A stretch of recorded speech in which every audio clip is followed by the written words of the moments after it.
Okay बेटा, तो आज हमारा जो है हिस्ट्री का इट इज़ चैप्टर 4। तो it is actually what books and burials tell us, ये चैप्टर का नाम है। और बुक का नाम आपको पता है, चूँकि हम बीच में इसमें वक्फ़ा ले रहे हैं, आहिस्ता आहिस्ता कर रहे हैं हम इसको। तो बुक का नाम एक मरतबा फिर दोहराएंगे, क्या है बुक का नाम, और पास्टस। तो इसमें मैंने आपको पहले भी बताया कि मुख्तलिफ़ जगहों पर मुख्तलिफ़ जो एविडेंसेस मिलती हैं उनकी अपनी एक हिस्ट्री है। दैट इज़ वाई कि हम इसको आवर पास्ट कहते हैं। तो इसी तरह जब आप इस चैप्टर को देखेंगे तो इस चैप्टर में दो चीज़ें हमें आज पढ़नी है। अगर आप पहला वो इंट्रोडक्टरी जो लेसन मैंने आपको पढ़ाया था तो उसमें मैंने आपको बताया था कि पुरानी बुक्स जिनको हम मानुस्क्रिप्ट्स कहते हैं या जो इंस्क्रिप्शंस हमें मिलती हैं तो उनसे हमें बहुत ज़्यादा मालूमात हासिल होते हैं so far as the history is concern. और दूसरी चीज़ वो होती है जो व्हाट इज़ अंडरग्राउंड, जो ज़मीन के अंदर दफन है। उसमें एक चीज़ है कब्रें उस ज़माने की, बेरियल्स। और इसको हम दो पार्ट्स में करेंगे क्योंकि ये थोड़ा सा टेक्निकली थोड़ा हैक्टिक हो जाता है। तो हम आज बुक्स की तरफ खास ध्यान करेंगे। और जब आपका लेसन स्टार्ट होता है तो मैरी जो है वो लाइब्रेरी में जाती है और जो ही घंटी बजती है, ये इसमें पहले स्टार्ट किया गया है ताकि आपको ये समझ आ जाए कि बुक्स की इम्पॉर्टेंस कितनी है।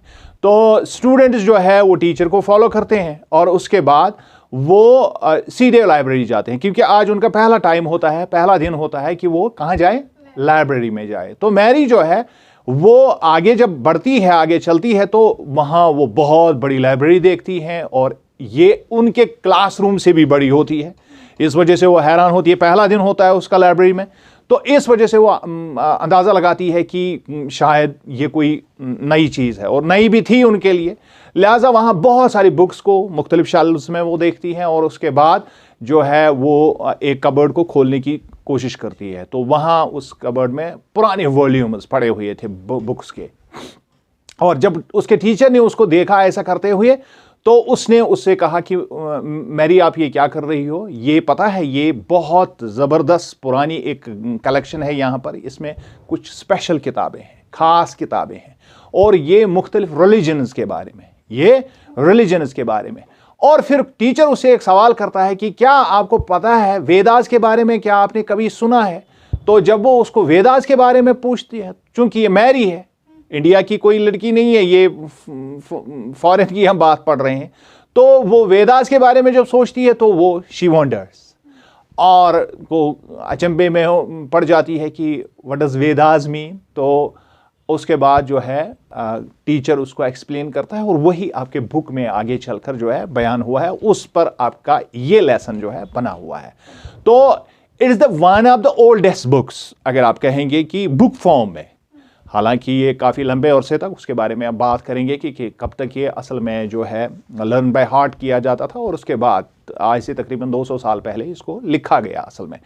तो ये सबसे पुरानी चीज़ें हैं किताबों में so far as the books are concerned, जिनको इंडिया के वेदास कहते हैं। और ये वेदास जो है असल में 4 है। कितने? ये मैंने इंट्रोडक्टरी लेसन में भी आपको बताया था कि अगर आप इंडिया की तारीख के बारे में बात करेंगे तो वहां पर वेदास बहुत इंपॉर्टेंट हो जाते हैं। और इसमें सबसे पुराना जो तकरीबन 3500 साल पहले लिखा गया, that is Rigveda, that is Rigveda. और दूसरा है सामवेद और फिर है यजुर्वेद और उसके बाद अथर्ववेद। मैं रिपीट करूंगा, इसको याद रखना है। पहला है ऋग्वेद, फिर है सामवेद, फिर है यजुर्वेद, फिर है अथर्ववेद। फिर से मैं रिपीट करूंगा, ऋग्वेद, सामवेद, यजुर्वेद, अथर्ववेद। अब जो इसमें जो इंग्लिशाइज वर्जन इसको लिखा है, इसमें लिखा है ऋग्वेदा, सामवेदा, यजुर्वेदा, अथर्ववेदा।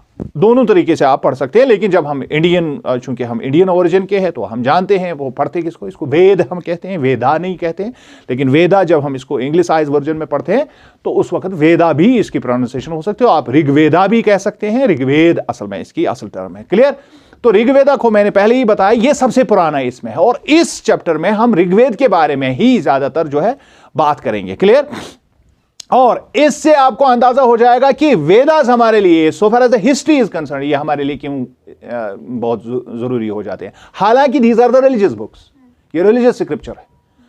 बात समझ रहे हैं?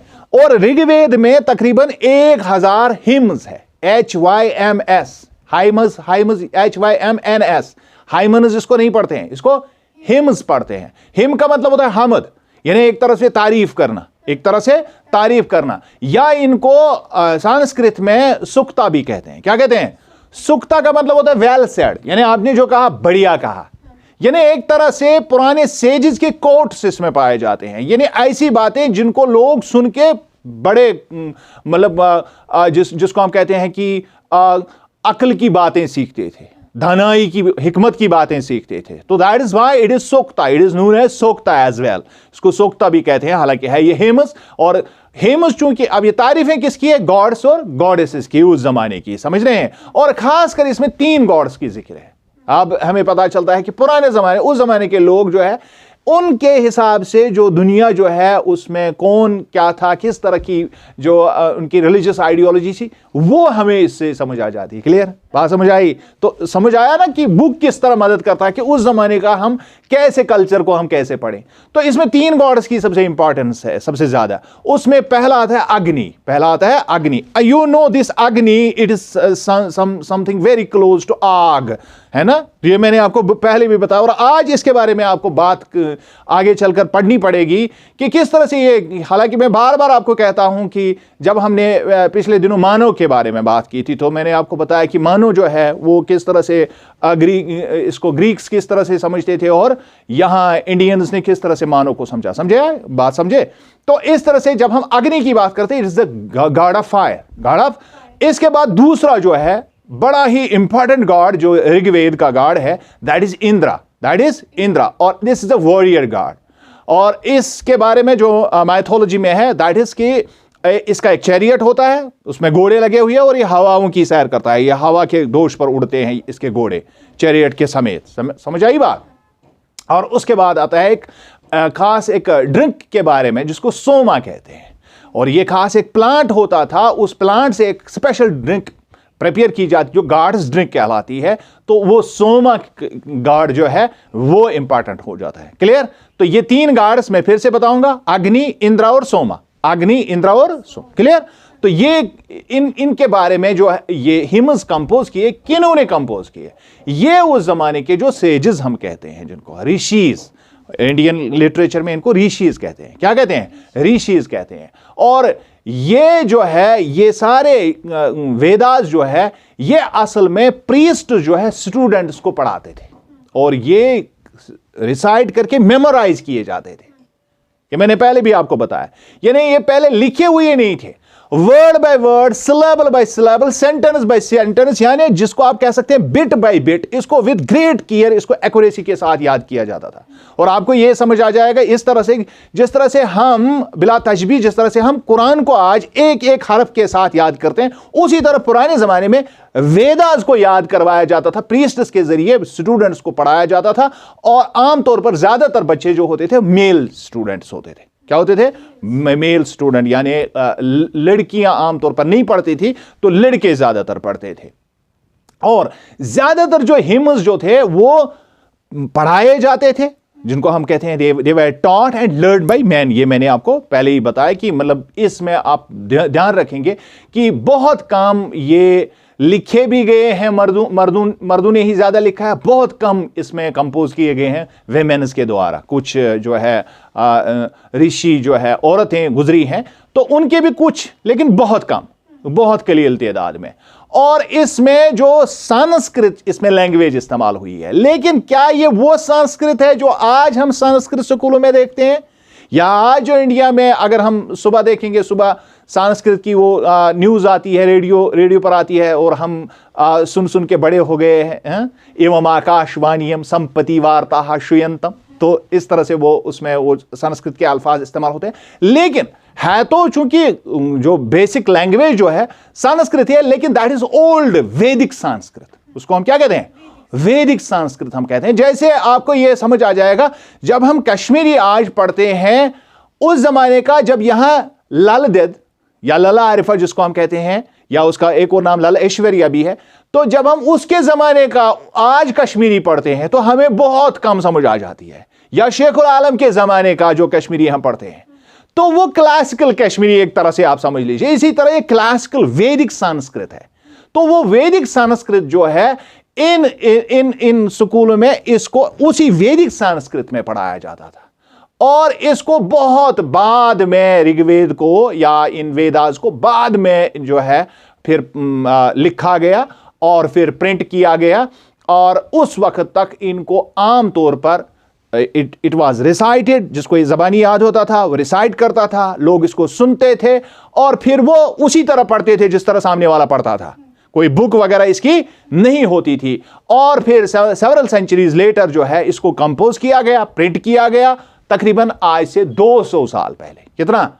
200 साल पहले। तो इस लिहाज से भी काफी पुरानी किताबें हैं ये। क्लियर? और अब चूंकि हमने यहां पर लैंग्वेजेस की बात की, जब हम संस्कृत की बात करते हैं, संस्कृत एक खास फैमिली से बिलोंग करती है, खास जो है हमारे लैंग्वेजेस की फैमिलीज होती है। उन फैमिलीज में से इसका जो रूट सिस्टम जो इसका मिलता है वो है इंडो यूरोपियन लैंग्वेजेस के साथ। ये लैंग्वेज फैमिलीज का एक लिस्ट यहां पर है। तो इसमें मैं आपको बताऊंगा कि मेजर लैंग्वेज फैमिलीज जो है ये 24 हैं। कितनी? इसमें जो पहली 12 हैं, यानी 12 जो इसमें लैंग्वेज ग्रुप्स हैं, उनमें सिर्फ दुनिया की 1% लैंग्वेजेस उनका होता है। और पूरी दुनिया में अगर मैं आपसे पूछूंगा कि कितनी लैंग्वेजेस है, क्या आप अंदाजा लगा सकती है कितनी लैंग्वेजेस हो सकती है? लाखों नहीं है, उतनी ज्यादा नहीं है। इट इज एक्यूरेट, मैं बताऊंगा फिगर, एक ही मर्तबा याद रखना, इट इज 7,139 लैंग्वेजेस।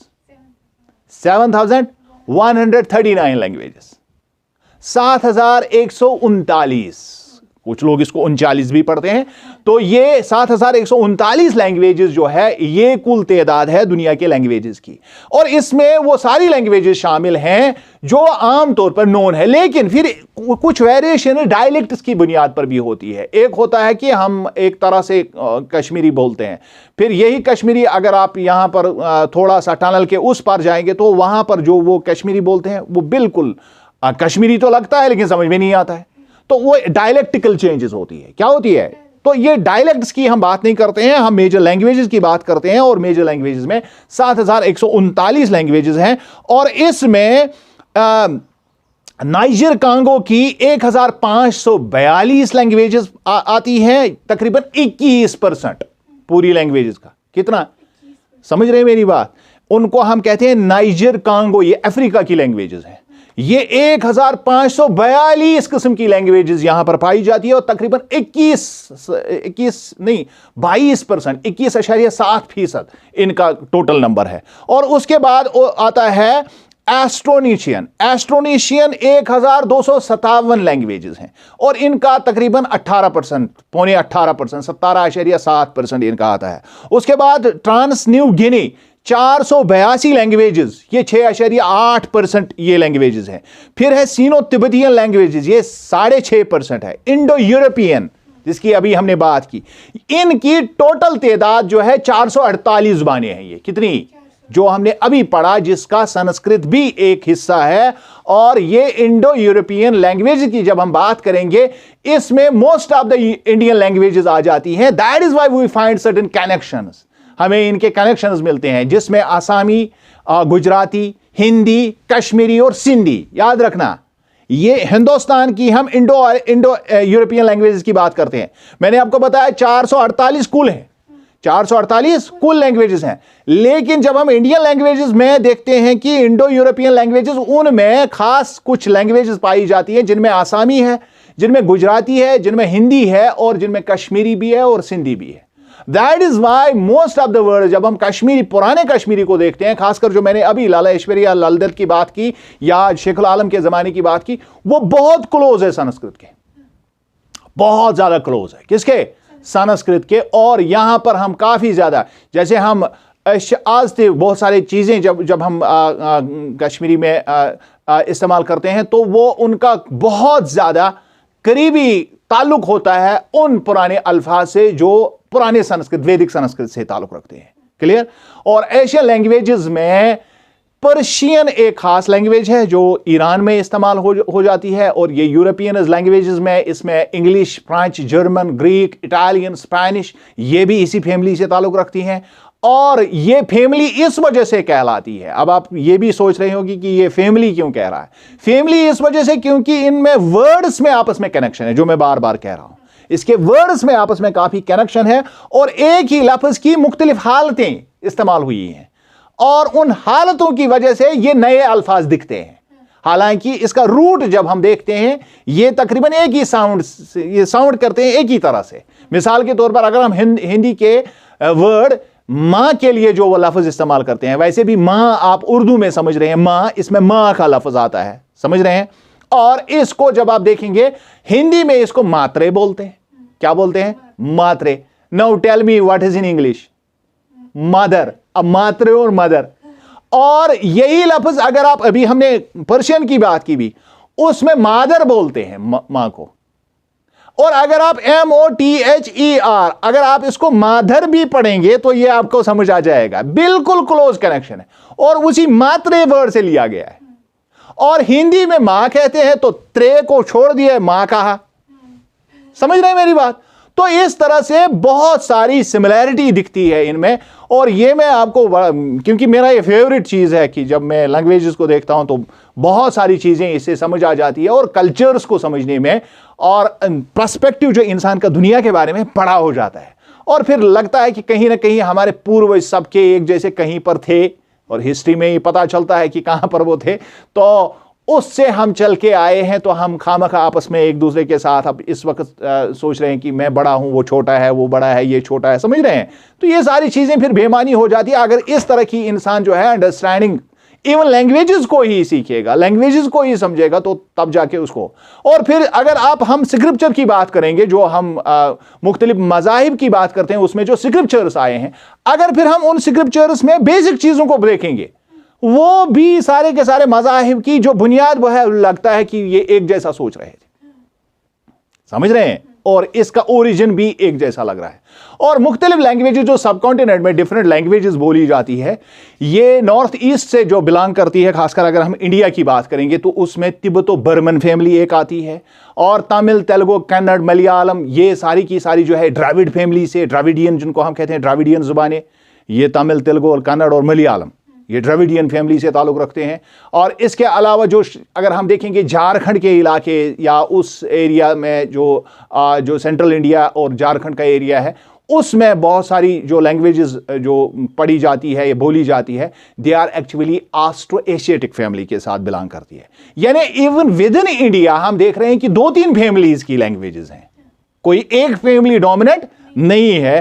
तो जो मैंने आपको बताया कि जो ये फैमिलीज है, इसमें जो फैमिलीज जो 24 फैमिलियां हैं, ये इसमें सबसे इंपॉर्टेंट खासकर जो आती है वो अफ्रीका की फैमिलीज आती है, वो बड़ा पोर्शन इसमें बनाती है। लेकिन जब हम इंडो यूरोपियन की बात करते हैं तो ये भी बड़े नंबर की एक लैंग्वेज है, जिसकी तकरीबन 6.3% लैंग्वेजेस दुनिया में बोली जाती है। 448 यानी 450 के करीब इसमें लैंग्वेजेस हैं। और उसके बाद ऑस्ट्रेलियन जो ड्यूबियस जिसको हम कहते हैं, 381 लैंग्वेजेस इसकी हैं। फिर उसके बाद आता है ऑस्ट्रो अफ्रीकन लैंग्वेजेस। मैं ये क्यों बोल रहा हूं? क्योंकि आपकी बुक में लिखा हुआ है, list the languages you have heard about and try and identify the families to which they belong, लिखा है ना। दैट इज वाई कि मैं इसको थोड़ा बहुत आपको बता रहा हूं। इसके बाद एफ्रो एशियाटिक लैंग्वेजेस 377 लैंग्वेजेस इसमें आती है। उसके बाद नीलो सहारन लैंग्वेज है, ये भी ड्यूबियस है, 206 लैंग्वेजेस इसमें है। फिर ऑटो मैग्यूएन लैंग्वेजेस हैं, 178 ये जुबानें हैं। इसके बाद एस्ट्रो एशियाटिक जिसकी अभी हमने बात की, एस्ट्रो एशियाटिक 167 लैंग्वेज, 167 लैंग्वेज है, 2.3% ये भी ज़बानी है। फिर ताइकडी है, फिर द्राविडियन है, द्राविडियन में 86 लैंग्वेजेस हैं। हालांकि हम तमिल, तेलुगु, कन्नड़ इन्हीं की बात करते हैं, लेकिन अगर हम द्राविडियन फैमिली की बात करेंगे, ये पूरी की पूरी जितनी भी हमने 7,000 के करीब जो हमने लैंग्वेजेस की बात की, 1.2% लैंग्वेजेस उसमें द्राविडियन है, 86 लैंग्वेजेस इसमें पाई जाती है। तो ये था इसका लेखा जोखा थोड़ा बहुत। इसके अलावा भी आप ये मैंने यहाँ आपके लिए बना के रखा है, आप इसको बाद में देखेंगे और बहुत सारी और लैंग्वेजेस को इसमें आप देखेंगे। अब चूंकि जब हम हिस्टोरियंस को देखते हैं कि जब वो पढ़ते हैं, अब ऋग्वेद के साथ हमने बहुत सारी लैंग्वेजेस की बात की, जब हम ऋग्वेद को पढ़ते हैं तो हिस्टोरियंस को मिलता क्या है वहां से, या किसी भी जुबान में अगर हम किसी भी पुराने लिटरेचर को देखेंगे तो वो वहां से हासिल क्या करते हैं, they find about the past. जो हमने कहा काम इसमें यही है, क्योंकि हम आवर पास्ट सी बुक ही पढ़ते हैं, हिस्ट्री पढ़ रहे हैं, तो आर्कियोलॉजिस्ट को पुरानी जुबानों से मिलता क्या है, एक्चुअली क्या मिलता है उनको, वो उनको यही चीज मिलती है वहां पर कि इन लैंग्वेजेस में बहुत सारी पुरानी ऐसी चीजें दी हुई है जिससे हम रिक्रिएट हिस्ट्री को कर सकते हैं। और इसके अलावा बुक्स के अलावा बहुत सारा एडिशनल मटेरियल जो है रिटन सोर्स के अलावा भी उनके पास होता है, जिसको हमने कहा कि that is the burial material. उसमें बिरियल्स खुद आते हैं जिनको हम कहते हैं मज़ार, तो उन मज़ारों में बहुत सारी चीज़ें ऐसी, खासकर जब पुरानी कब्रें हम खोदते हैं तो उनमें से काफ़ी कुछ मिलता है हमें पढ़ने के लिए, लेकिन उसको हम दूसरे उसमें सिटिंग में देखेंगे। पहले हम देखेंगे इसमें ऋग्वेद को अगर हम स्टडी करेंगे तो इसके हिम्स में हमें क्या मिलता है, इसके हिम्स में हमें क्या मिलता है। एक डायलॉग है यहां पर, तो आपकी उसमें बुक में लिखा हुआ है ये dialogue, it is between two rivers, दो दरियाओं के बीच में, ये बीज और सतलुज के दरिया के बीच में है, और इसके अलावा एक सेज है जिसका नाम है विश्वामित्रा।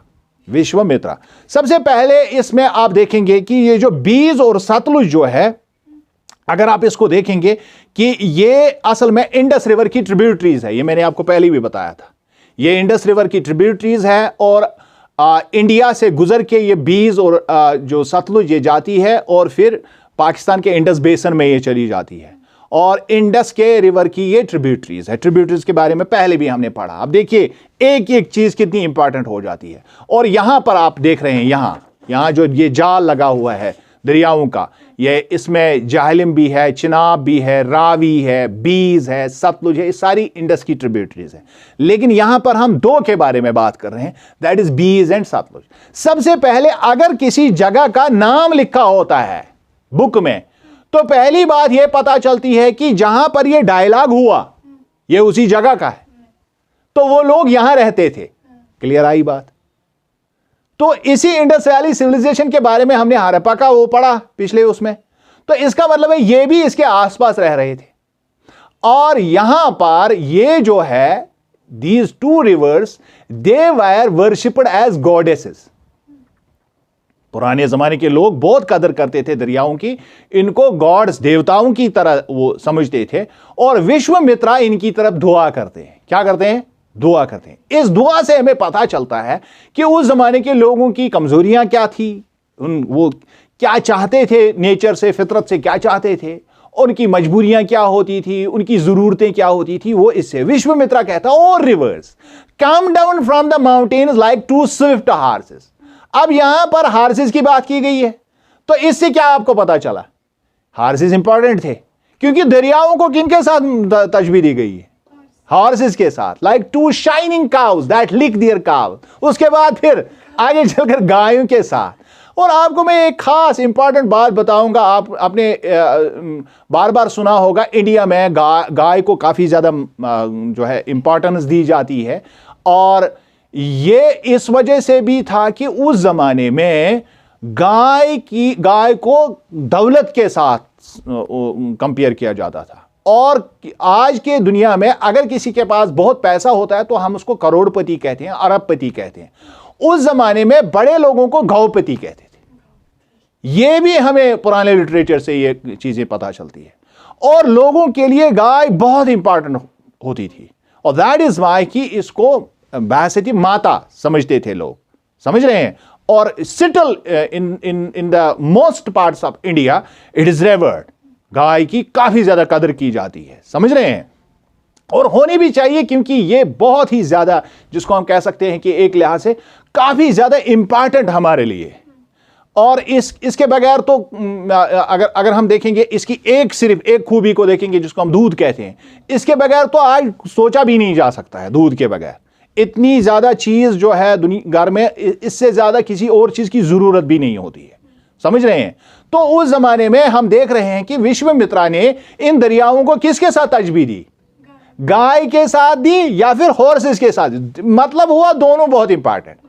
तो ये एक तरह से कि मतलब हम किस तरह से अखज़ कर सकते हैं कि वो लोग किस तरह सोचते थे, उनके एनवायरनमेंट के हिसाब से, उनकी ज़रूरतों के हिसाब से वो किस तरह से बात करते थे, ये हमें इससे पता चलता है। You are full of water and wish to unite with one another. उसके बाद वो उनसे कहता है कि आप एक दूसरे से मिलना चाहते हैं और आपके पास ख्वाहिश भी बहुत ज़्यादा है और आपके पास पानी भी बहुत ज़्यादा है और आप एक दूसरे से मिलना चाहते हैं। एंड यू नो, ये पानी की एक खास है कि खासियत है कि ये एक दूसरे से मिलते हैं। दैट इज़ वाई कि यहां पर ये भी एक कॉन्सेप्ट है कि ट्रिब्यूटरीज बड़े दरिया में घुसती हैं।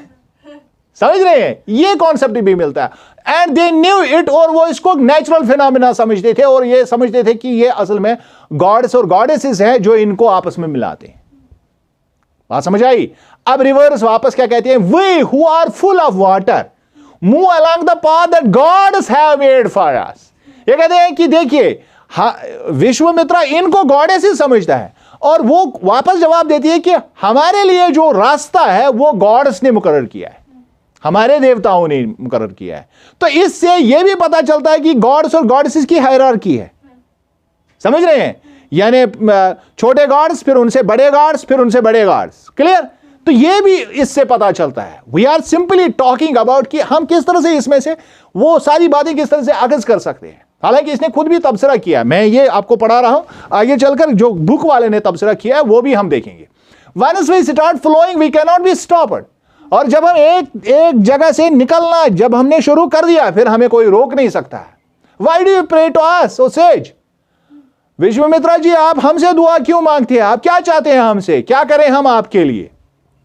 तो इसका मतलब है जो लोगों के जहन में आता था उसकी वो मंजरकशी अल्फाजों से करते थे। हालांकि वरना ये जाहिर सी बात है, अगर हम आज के हिसाब से देखेंगे कि दरिया तो बात नहीं कर सकते हैं, तो ये इसको जो है पर्सोनिफाई करते थे इन चीजों को।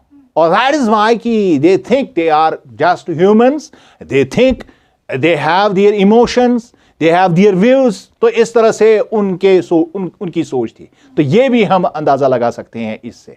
विश्वामित्रा कहता है, O sisters please listen to me. आप जो दो बहनें, आप मेरी बात सुनिए। बहनें क्यों हैं? क्योंकि ये एक ही दरिया में फाइनली जो है अमलगम हो जाती है। The singer who has come from A distance with his chariots and carts. अब दो और चीजों का जिक्र है, chariot and cart. Chariot and cart, chariot उसको कहते हैं जिस पर सवारी की जाती है, जो आमतौर पर इंसानों के लिए बनाई जाती है, और कार्ट्स जिन पर लोड वगैरह डाले जाते थे। तो ये चैरियट्स और कार्ट्स भी इंपॉर्टेंट हो जाती है। और चैरियट्स को पुल करने के लिए आप वहां देखेंगे कि हॉर्सेस का वो इस्तेमाल, समझ रहे हैं? तो horses important, chariots important, carts important हो गई। और यही उनसे कहता है कि तो तार, क्योंकि हम आपके पानी में उतर रहे हैं तो हमारे साथ लिहाज कीजिए। That is what I need from you. Let your waters not rise above our axles. और जो पहिए है, जो उसका बीच वाला हिस्सा होता है जहां एक्सल लगा होता है, तो आप यहां तक रहिए। तो हमें अपने पानी के बहाव के साथ बहा के मत ले जाइए, so that we can cross safely, ताकि हम आपके उसको क्रॉस करें। तो इससे यह भी पता चलता है कि उनका जरिया जो था पानी में से गुजरने का, जो एक जरिया यह था कि वो सीधे पानी में घुसते थे और आगे क्रॉस करते थे, और कोई और तरीका नहीं था। नाव या बाकी जो है यहां पर दरियाओं में इस तरह से इस्तेमाल नहीं होता था यूजुअली। द रिवर्स, अब वापस जवाब कहते हैं, we will listen to your prayers. हम आपकी बात मानेंगे so that you can cross safely. कोई बात नहीं हम आपको आगे जाने की। इससे यह भी पता चलता है कि वो जब कोई विशेस करते थे, विशेस मांगते थे, तो जब वो पूरी हो जाती थी तो वो समझते थे कि हमने विश मांगी इसलिए पूरी हो गई। समझ रहे हैं? तो ये सारी बातें जो है इससे पता अंदाजा होता है कि उस जमाने में। अब हिस्टोरियंस ने पॉइंट आउट, हमने तो अपनी तरफ से, मैंने अपनी, हिस्टोरियंस ने पॉइंट आउट क्या किया? पॉइंट आउट पहली बात उन्होंने ये की कि हिम जो है ये कंपोज हुआ है उसी जगह पर जहां ये दरिया बहते हैं। ये मैंने आपको पहले भी बताया, ये हिस्टोरियंस का भी मानना है। They also suggest that the sage lived in a society where horses and cows were valued animals. Clear? ये बात भी हमने अखज की, खुद से हमने अखज की है। So that is why the rivers are compared to horses and cows. इस वजह से वो हॉर्सेस और काउज के साथ इन दरियाओं को जो है तशबीह दे रहे हैं। और ये इससे पता चला घोड़ा और गाय जो है उनके लिए काफी अहमियत की हामिल थी। और फिर सवाल पूछता है, सवाल इसलिए पूछता है कि ताकि क्या आपको कुछ निकालना अब आ जाता है। हालांकि हमने इसको पूरी तरह से हमने इसको देखा कि इसमें से क्या क्या निकल सकता है, वो सारी बातें हमने की, लेकिन ये फिर भी पूछता है, do you think chariots where also important? तभी तो उसने बात की, इंपॉर्टेंट नहीं होते तो दुआ क्यों मांगी जाती? उनको दुआएं इसलिए मांगी जाती ताकि चैरियट जो है हिफाजत के साथ दूसरे किनारे पहुंच जाए। तो इससे पता चलता है कि ये बहुत, और पूछा है रीजंस दे दीजिए, तो हमने रीजंस, काफी ज्यादा रीजंस हमने इसके बताए। और फिर ये कहता है कि आप इसको एक मरतबा इन वर्सेस को फिर से देखिए और मोड्स ऑफ ट्रांसपोर्ट के बारे में बात कीजिए। तो हमने देखा कि इसमें मोड्स ऑफ ट्रांसपोर्ट की ही बात की गई है कि या तो लोग पैदल चलते थे या चैरियट्स का इस्तेमाल करते थे, और अगर उनको कोई चीज एक जगह से दूसरी जगह लानी ले जानी पड़ती तो कार्ट्स का इस्तेमाल करते थे। तो this is how we can reconstruct history. बात समझ आए कि किस तरह से ये छोटी छोटी चीजें अगर इनमें अच्छी तरह से इंसान घुस जाए तो फिर इनसे खजाना निकलता है पुराने जमाने के बारे में। तो ये इनसे हमें, पुरानी किताबों से हमें ये चीजें मिलती हैं। और इसके अलावा जो आप देखेंगे कि जो रिवर्स की जो यहाँ बात पूछी गई है कि जो बाकी ट्रिब्यूटरीज इसकी है, तो मैंने आपको बताया, एक मरतबा में फिर बताऊंगा, इसकी इंडस की बाकी जो है इसमें सतलुज आता है, बीज आता है, इनकी बात तो हमने पढ़ी। उसके बाद रावी, चिनाब और जहलम, ये 5 दरिया। दैट इज वाई कि वी कॉल पंजाब पंज आब, 5 वाटर्स। समझ रहे हैं? तो उसमें ये 5 दरिया जो है इंडिया से फिर पाकिस्तान के पंजाब में घुसते हैं और फिर वो आगे सिंध की तरफ जाते हैं। और यहां पर इस हिम में या जो ऋग्वेद के हिम है, एक और दरिया का नाम लिया गया है जो दरिया आज मौजूद नहीं है। That is Saraswati. क्या नाम है उसका? सरस्वती। ये सरस्वती का दरिया जो है अब सूख गया है, तो इसको इन हिम्स में हमें इसका नाम मिलता है। और जो आज के इंडिया में मशहूर दरिया गंगा और यमुना, या जिसको जमुना भी बोलते हैं, तो ये सिर्फ एक मर्तबा इनका मेंशन हुआ है। किसमें? वेदास में, ऋग्वेद में। समझ आई बात? तो अब अगर आप इस जो है, जो हमने ये निकाला है, ये पहले ही दिन मैंने आपके लिए रखा था, इस साइड में इसका कलर्ड ऑप्शन है और इस साइड में इसका जो है बिल्कुल ब्लैक ऑप्शन है। तो इसको आप देखेंगे कि रिवर्स जो इसमें नहीं है, ऋग्वेद में जिनका जिक्र नहीं है, उनके नाम भी आपको इसमें मिल जाएंगे। तो मैं आपको अपनी मेमोरी से बताऊंगा 5 दरियाओं के वो नाम जो ऋग्वेद में मेंशन नहीं है। उनमें महानदी है, उनमें नर्मदा है, उनमें तापी है, उनमें पेरियर एक और दरिया है, कृष्णा है। ये 5 दरिया है जिनका नाम हमें ऋग्वेद से अखज नहीं होता है, ऋग्वेद से नहीं मिलता है। और हो सकता है कि इन दरियाओं का उस जमाने में कोई और नाम हो, तो या हो सकता है कि ये दरिया बाद में वजूद में आ गए हों, ये भी मुमकिन है। तो ये सारी बातें जो है हमें, यानी हिस्ट्री के बारे में भी हम देख सकते हैं। और जो कैटल है, हॉर्सेस है, चैरियट्स है, ये सारी बातें जो है इसमें हमें मिलती हैं। और वहां पर इनके बारे में, ऋग्वेद में इनके बारे में दुआएं बहुत ज्यादा है, खासकर कैटल के बारे में, हॉर्सेस और चैरियट्स के बारे में। लोग किस तरह उनकी सेफ्टी के दुआ करें, खासकर कैटल के और चिल्ड्रन के बारे में बहुत ज़्यादा दुआएं इसमें लिखी हुई है। और हॉर्सेस से काफ़ी ज़्यादा पता चलता है कि इनके लिए खासकर जो ये लोग आए थे, जिनको हम ऋग्वेदिक पीरियड के लोग जो हैं, इनको हम आर्यंस भी कहते हैं, वो खुद को आर्यन कहते थे, ये भी ऋग्वेद से ही हमें पता चलता है। तो आर्यंस बहुत ज़्यादा अहमियत देते थे हॉर्सेस को, और हॉर्सेस को आम तौर पर वो जूतते थे, दे वर योक्ड टू द चैरियट्स, टांगों के साथ बांधते थे। लेकिन आमतौर पर जो चैरियट हमें यहाँ मिलता है उसे हटकर है, उसमें 2-2 हॉर्सेस बांधे जाते थे। कितने? 2-2। तो उन चैरियट्स का इस्तेमाल होता था।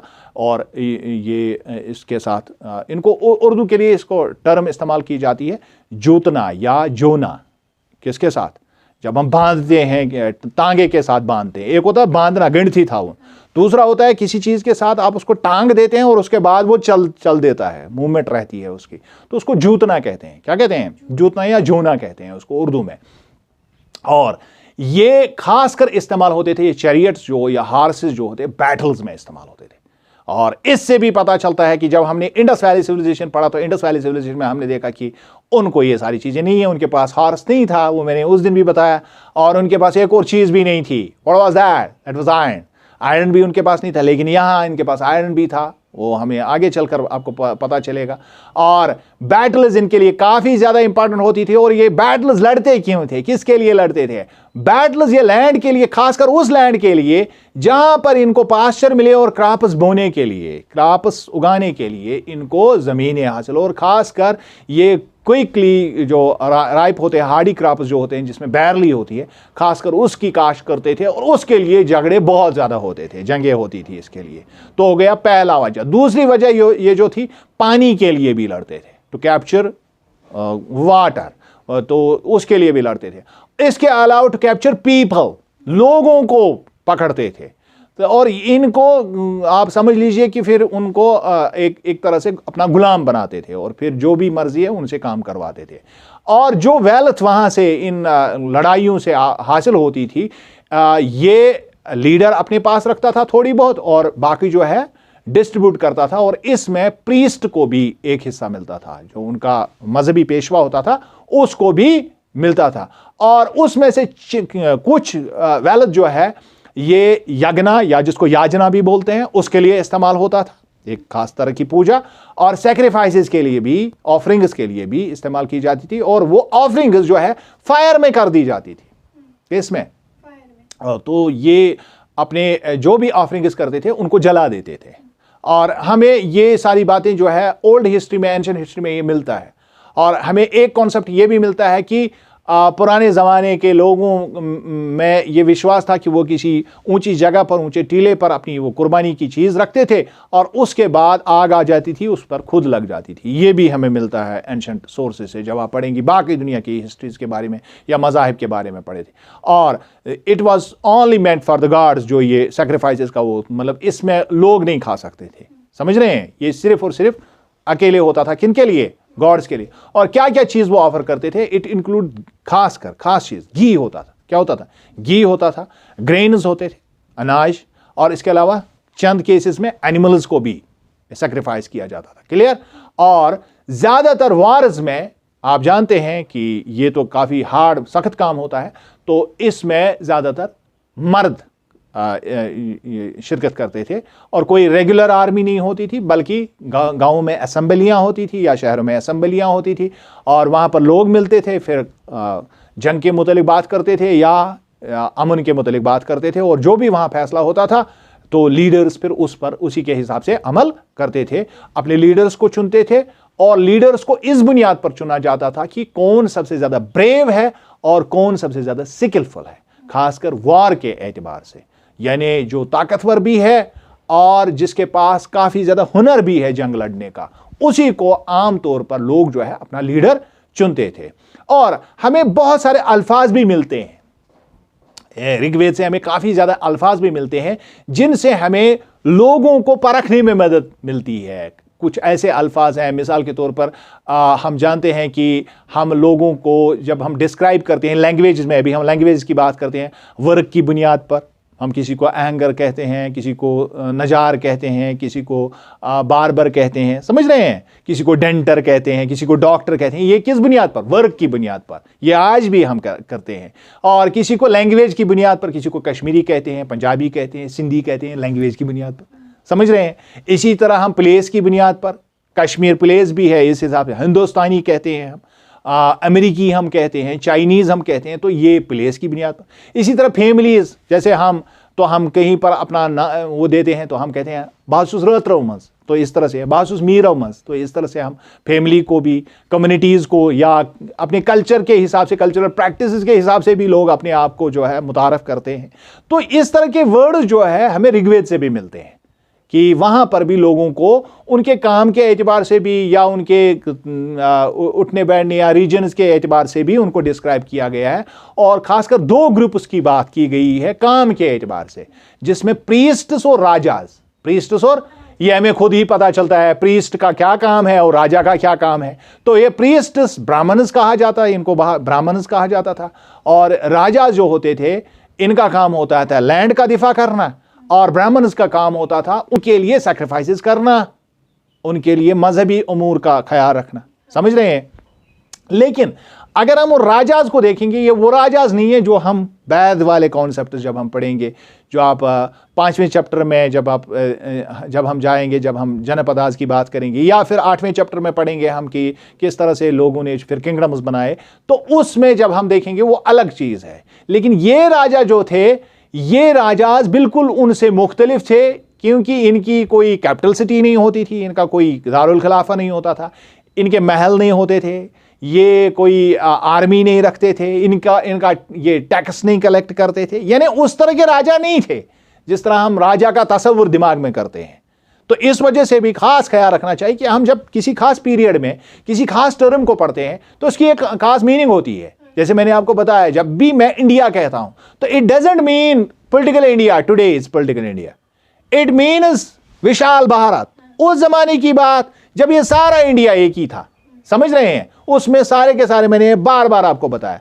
तो इसकी मीनिंग कुछ और है, हम हिस्ट्री में इंडिया कुछ और पढ़ते हैं। बात समझ आई? इसी तरह जब हम यहां बात करते हैं तो राजा, जब हम इस पीरियड का ऋग्वेद के जमाने का राजा जब हम पढ़ते हैं तो ऋग्वेद का राजा जो है वो राजा नहीं है जिसको हम आज दिमाग में आमतौर पर राजा समझते थे। और यहां पर एक और डिफरेंस ये भी थी, लेटर ऑन जो राजा थे उनसे मुख्तलिफ ये भी था कि जो बच्चे होते थे, sons did not automatically succeed their fathers. ये नहीं होता, क्योंकि हमने पहले ही पढ़ा कि वहां पर असेंबलीज होती थी, लोग डिस्कस करते थे, स्किलफुल शख्स को फिर राजा चुना जाता था। तो ये कोई इस तरह से हेरिडिटरी कोई तरीका नहीं होता था। तो इनके राजाज के बारे में हम आगे चलकर और भी पढ़ेंगे कि राजाज आहिस्ता आहिस्ता किस तरह पावरफुल हो गए, फिर उन्होंने अपना इलाका किस तरह से अपने कंट्रोल में रखा। इसके अलावा जो है और दो अल्फाज जो लोगों के लिए इस्तेमाल किए जाते थे, एक लफ्ज़ है जाना, जो आज भी जाना हम इस्तेमाल करते हैं, जान या थे आज ते वना, एक जान दो जान, यानी एक लोग दो लोग, समझ रहे हैं। और एक और लफ्ज़ जो है इस्तेमाल होता है, दैट इज़ विश। तो ये विश या वेश्या, बाद में आप इसको चैप्टर 5 में आप इसको अच्छी तरह से पढ़ेंगे, ये मेंशन होता था लोगों को डिस्क्राइब करने के लिए, आम लोगों को। जाना हम आज भी लोगों को ही कहते हैं, और ये अल्फाज वहाँ से हमें मिलते हैं। और इस विश को अगर हम मुख्तलिफ लोगों के साथ मिलाएंगे तो मुख्तलिफ लोगों की जातियाँ, या उस एतबार से जातियाँ तो नहीं थी, लेकिन थोड़ा बहुत अंदाज़ा होता है कि वो किस तरह से लोगों की अलग अलग पहचान करते थे। मिसाल के तौर पर एक जमात थी लोगों की, उनको पूरू जाना कहते थे या पूरू विश कहते थे। इसी तरह भारता जाना या भारता विश, जिसके नाम पर लेटर ऑन जो है भारत का नाम पड़ा। हाँ, तो उसके बाद इसी तरह यादव जाना या यादव विश। तो यादव आज भी हम कहते हैं कि मतलब लोगों की एक बहुत बड़ी तादाद यादव कहलाती है इंडिया में। तो ये इन नेम्स से हम आज फेमिलियर भी हैं थोड़े बहुत, ये आज भी हम इस्तेमाल में देखते हैं।